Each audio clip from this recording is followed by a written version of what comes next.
Hey, I'm Emily.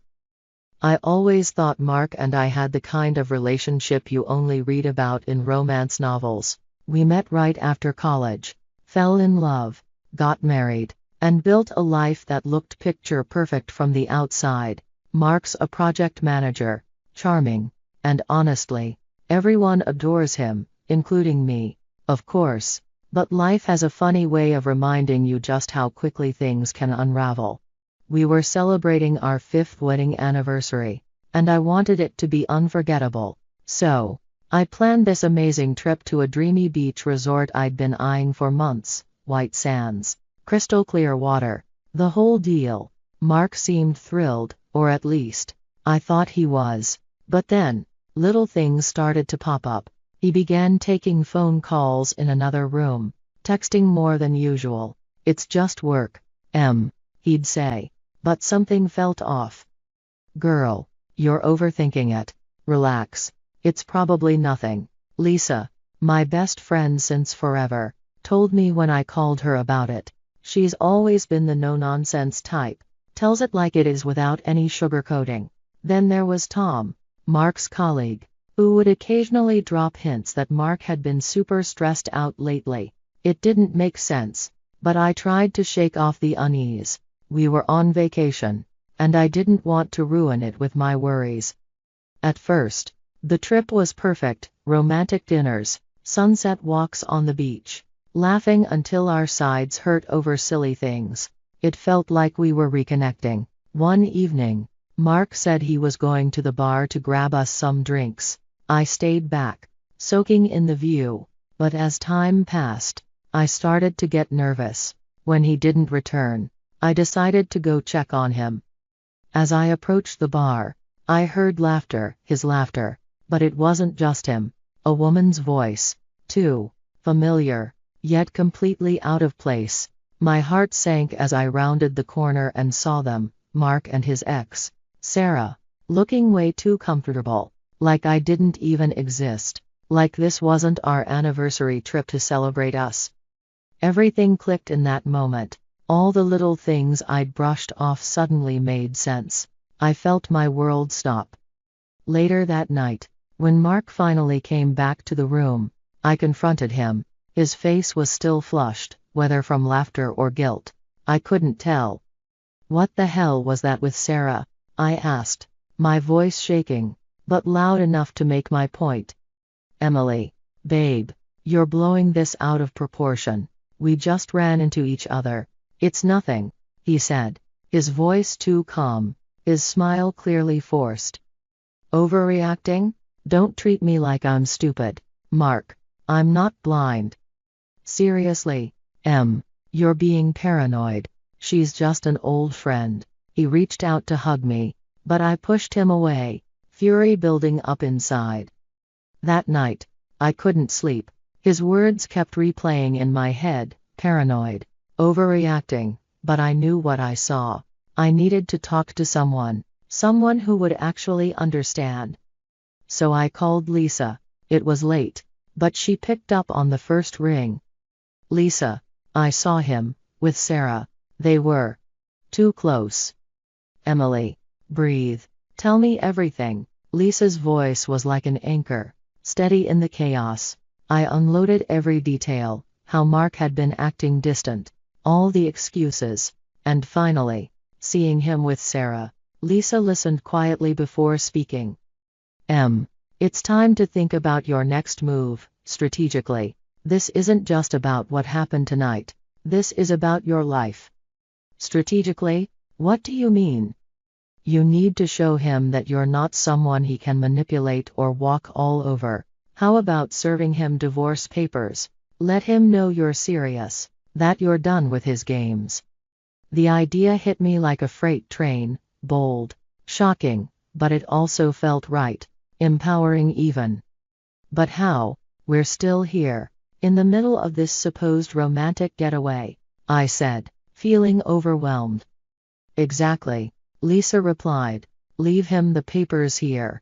Make it clear you're not playing around. And do it publicly, so there's no hiding what he's done. Let everyone see." The more I thought about it, the more it made sense. With Lisa's help, we drafted the divorce papers online that night. We planned to have them delivered directly to the hotel, ensuring they'd land in Mark's lap at the worst possible moment. The next morning, I acted as if everything was fine, waiting for the right opportunity. When Mark headed out for a swim, I knew it was my chance. I spoke with the hotel manager, explaining the situation briefly. They agreed to help, and the papers would be delivered to Mark at the bar, right in front of his colleagues later that evening. As I walked away from the manager's office, my heart raced, but I felt more in control than I had in days. I wasn't just going to be the woman who stood quietly by anymore. Mark's betrayal was about to become very public, and for the first time, I was standing up for myself. That evening, the bar was bustling, filled with laughter and conversation. I walked in, the divorce papers neatly folded in the manager's hands. He nodded at me subtly, understanding the weight of what was about to happen. I took a deep breath and scanned the room until I spotted Mark, carefree and laughing with his colleagues, as if nothing was wrong. This was it. As the manager made his way toward Mark, I quietly slipped out, determined to find Sarah. It wasn't hard, word travels fast at a resort like this. I found her lounging by the pool, looking completely unsuspecting. "Relax, Sarah," I said, keeping my voice steady.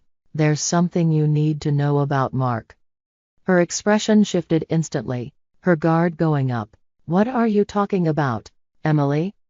"He's been lying to both of us," I continued, the hurt clear in my voice, but my stance firm. "I just served him divorce papers. I saw you two at the bar." The color drained from her face as she tried to process my words. "He told me you two were practically separated," she muttered, clearly shaken. "I thought you should hear it from me, not through rumors," I said, turning to leave, giving her space to absorb the truth, the web of lies Mark had spun around us both. Back at the bar, the fallout was swift. Mark's face went pale as he read the divorce papers, his colleagues staring in shock, the murmurs spreading like wildfire. The hotel manager, true to his word, had made the delivery as public as possible, and Lisa, ever the strategist, had already been spreading the news through her network. By the evening, word had reached our circle of friends, as well as Mark's professional connections. The overwhelming support I received was matched only by the palpable disdain for Mark's actions. The consequences hit Mark hard, and fast. Tom, who had been more friend than colleague, felt deeply betrayed. He had vouched for Mark's character at work more than once, and now, he couldn't look him in the eye.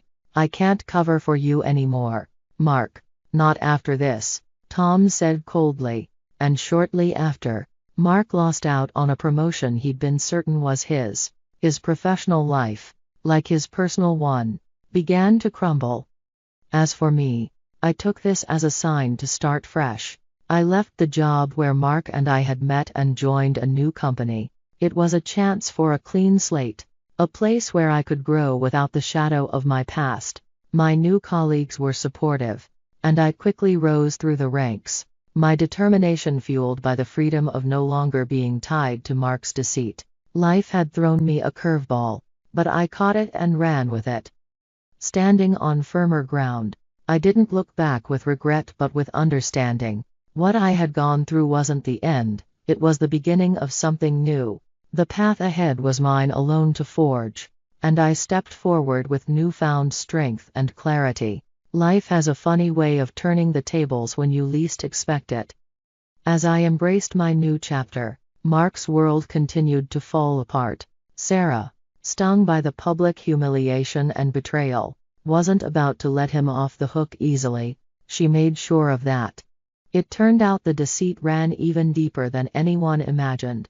Sarah had evidence of Mark's involvement in financial fraud, a secret he had carefully hidden. Until now, she took her findings to the authorities, and soon Mark found himself entangled in legal battles.